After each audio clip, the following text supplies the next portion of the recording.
A New Brunswick mother was shocked when her doctors diagnosed her toddler with a rare form of Parkinson's disease, which is, of course, more common in adults.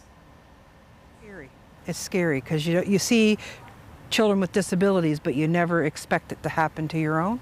2-year-old Keegan McClellan has juvenile Parkinson's disease with dystonia. His hands shake when he tries to concentrate and his legs jiggle when he tries to stand still. He's taking medication, but the condition is so rare, very few neurologists even know how to treat it.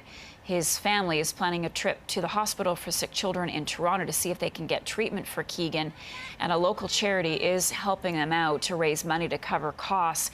Keegan's mother, Courtney McClellan, is joining me now from Fredericton. Courtney, good morning to you. First of all, tell us, how did you know something wasn't quite right with your son? When Keegan was just probably about 4 to 6 months old, we noticed that he wasn't using both of his arms when he was in his exerciser, and that's when we really started questioning things. And who was the one eventually that gave him the diagnosis? Dr. Meek. And was that your family doctor, or how difficult was it to get to the bottom of it? We went through a couple doctors here in Fredericton, and they couldn't find a diagnosis for him, which sent us to St. John, and then we spoke with Dr. Meek there, and he sent us to Halifax, and they told us that he had dystonia. And then we went back to Dr. Meek, and then he looked into it further, and then he found out that he had the juvenile Parkinson's dystonia.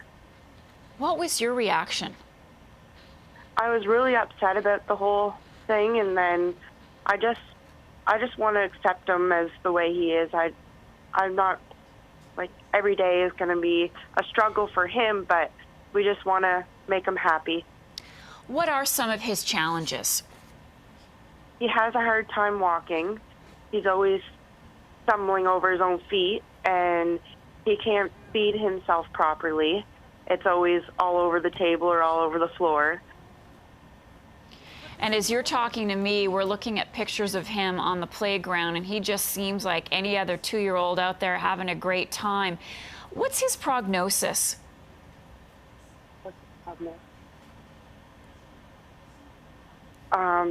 There's no cure for it. So what do doctors tell you about his condition and how it will progress, or do they even know? They're not sure. That's why we asked to be seen at the Sick Kids in Toronto. And Courtney, what are you hoping will come out of that visit to Toronto? I'm hoping to get more answers on maybe ways to help him more.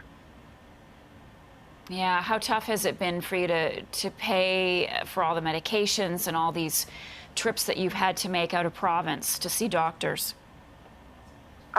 We've had a lot of help from people around here, and his medication is covered, luckily.